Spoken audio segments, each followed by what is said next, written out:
Akhir-akhir ini saya sering ditanya mengenai metaverse.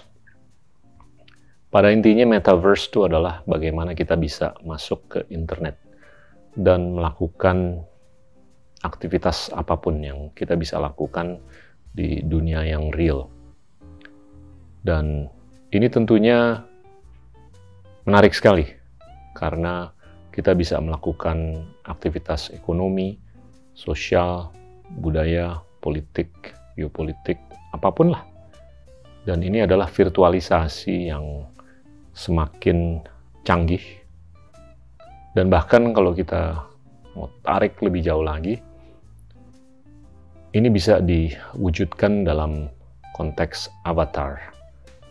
Yang paling menarik adalah bagaimana kita bisa membuahkan avatar untuk melakukan sesuatu yang kita nggak bisa lakukan di dunia yang real. Nowhere except the oasis.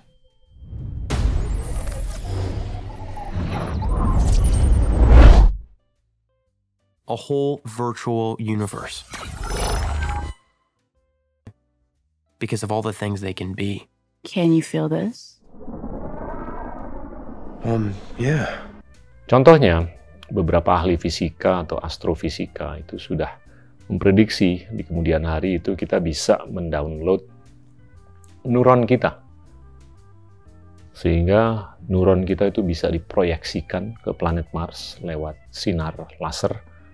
Dalam 3 menit itu bisa sampai ke planet Mars. Dan begitu sampai itu di-download ke avatar diri kita sendiri yang bisa jalan di planet Mars selama berapa menit, berapa jam, berapa hari, berapa minggu.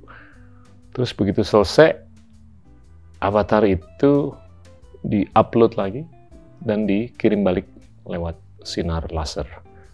Tentunya neuron-neuron kita itu begitu sampai di bumi, itu di-upload balik ke otak kita. Sehingga kita bisa ngomong ke siapapun bahwasanya kita tuh baru aja balik dari planet Mars dan kita melakukan perjalanan di sana. Kita melihat apapun yang avatarnya itu sudah lihat sebelumnya. So I think that in Attack on the Moon, we'll have a mainframe computer on the moon which downloads your consciousness and puts your consciousness into an avatar. And this avatar will roam Mars, roam the moon, and explore the universe. Yeah. In other words, a digitized version of ourselves will conquer the universe. Ini adalah konsep-konsep virtualisasi yang dikedepankan oleh ilmuwan. Dan ini sebetulnya adalah progresi dari apa yang selama ini kita lakukan dan akhir-akhir ini kita lakukan, khususnya dalam 23 bulan terakhir. Yang mana kita tuh tentunya dengan kejutan gaya hidup yang cukup signifikan, kita harus mengubah gaya hidup kita yang tadinya kental dengan mobilitas fisik, itu kita lakukan virtualisasi atau digitalisasi tanpa kompromi terhadap kinerja kita atau produktivitas kita. Dan ini tentunya adalah babak akhir untuk kita bisa melakukan virtualisasi. Positifnya tentunya banyak, tapi yang perlu kita catat atau perhatikan adalah yang nggak terlalu positifnya juga. Saya kalau menjawab mengenai metaverse, sebetulnya kita nih sudah melakukan metaverse seumur hidup. Ini yang disebut ngelamun, yang disebut merenung, yang disebut berimajinasi. Saya tuh suka ngelamun, saya suka merenung, dan apapun yang saya renungkan, apapun yang saya lakukan waktu saya ngelamun, itu adalah manifestasi dari hal-hal yang saya baca. Hal-hal yang saya dengar dari siapapun, hal-hal yang saya lihat, dan semakin saya membaca topik-topik yang lebih banyak, semakin saya mendengar pandangan ataupun argumentasi dari beberapa sudut, itu semakin proses berkhayal, proses merenung, proses ngelamun, proses imajinasi, itu semestinya semakin kaya. Tadi saya udah kita pasti. cerita-cerita betapa berharganya Iya, melamun, ya. Iya. Dan kalau yang saya lihat di anak-anak saya juga, mereka jadi kurang punya skill untuk menangani rasa bosan. Betul. Karena saya selalu merasa kreativitas itu lahir dari rasa bosan. Betul. Ketika saya nggak ada kerjaan, saya ngelamun, dan akhirnya tiba-tiba muncul Iya. sesuatu gitu. Iya. Tapi dia membutuhkan ruang kekosongan itu, Mas. Betul. Nah, kalau ruang kosong itu nggak Semakin ada, sempit. dicuri sedikit demi sedikit oleh... Bukan hanya dihisap aja, Iya, tapi iya. manipulasi juga psikologi kita.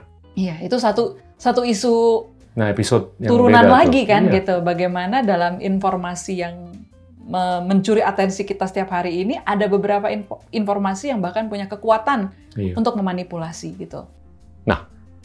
Mungkin yang bisa kita lakukan untuk memperkaya proses virtualisasi atau metaverse ini bukan semata dengan memakai kacamata untuk kita bisa masuk internet, tapi bagaimana kita bisa lebih membaca. Yang kita bisa baca itu banyak, tapi masuk dalam hanya 2 kategori. Kategori pertama tentunya adalah kategori fiksi, yang terdiri dari mungkin sastra, atau yang kategori fiksi itu juga bisa termasuk science fiction. Kategori kedua, ini adalah non-fiksi. Bagaimana kita belajar banyak mengenai sejarah, kimia, fisika, matematika, biologi, antropologi, dan lain-lain. Nah, kombinasi dari bacaan fiksi ataupun non-fiksi, ini sangat bisa memperkaya proses kita melakukan metaversing, atau ngelamun, atau merenung, atau berimajinasi, atau daydreaming. Dan ini kalau menurut saya lebih kaya dibandingkan kita memakai kacamata untuk kita bisa masuk ke internet untuk melakukan aktivitas-aktivitas virtual yang kalau menurut saya bisa membuahkan disonans kognitif sewaktu kita balik lagi ke dunia real atau aktualitas. Nah, ini nyambung dengan bagaimana observasi saya mengenai generasi milenial dan Z dalam konteks penggunaan atau pemberdayaan social media.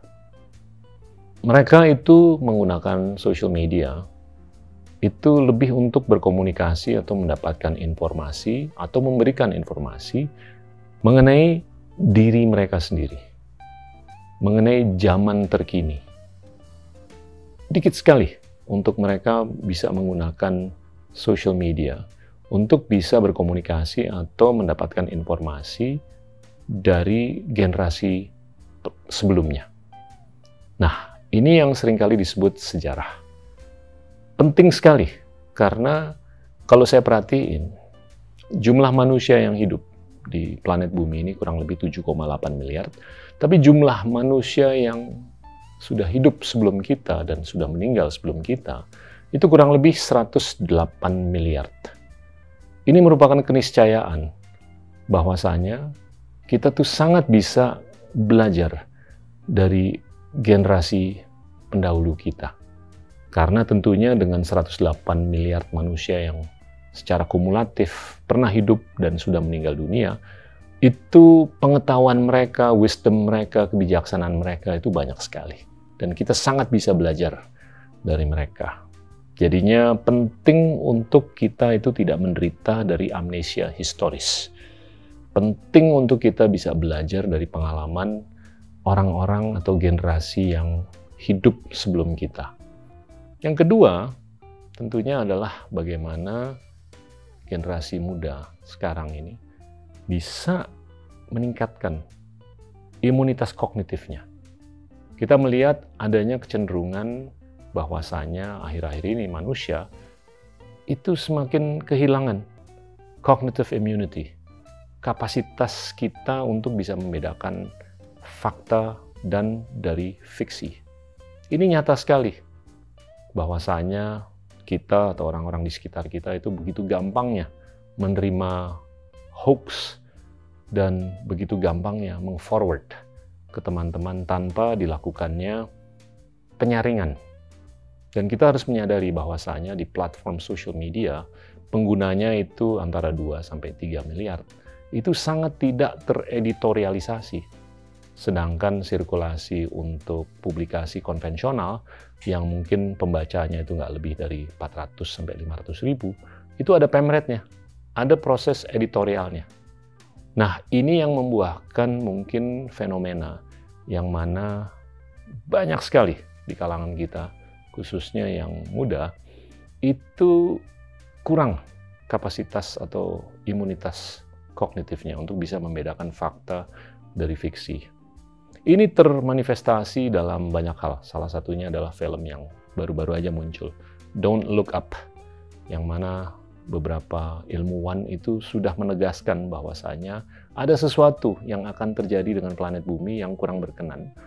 Tapi dari level kepemimpinan yang paling tinggi sampai paling bawah itu mengabaikan karena mereka menganggap remeh hal seperti itu dan mereka terjebak dengan hal-hal lain yang sifatnya mungkin saja sifatnya lebih fun, lebih entertaining, atau lebih politis, atau lebih pragmatis. Are we not being clear? We're trying to tell you that the entire planet is about to be destroyed. Nah, ini penting untuk kita ke depan, untuk bisa meramu satu tentunya kapasitas untuk belajar dari sejarah, kedua gimana kita bisa meningkatkan imunitas kognitif agar ujung-ujungnya kita tuh tidak menderita dari wisdom deprivation atau kelangkaan kebijaksanaan. Ini sudah cukup banyak sekali tren atau kecenderungan berkurangnya wisdom dalam pola hidup kita, bagaimana kita menyikapi banyak hal. Dan tentunya kalau kita bisa meningkatkan cognitive immunity, kalau kita bisa mengurangi amnesia historis kita, dan kita lebih bisa belajar mengenai sejarah dan dari pengalaman lebih dari 108 miliar manusia yang hidup sebelum kita ini, mungkin itu lebih kaya pengalaman metaverse-nya dibandingkan memakai kacamata untuk melakukan virtualisasi.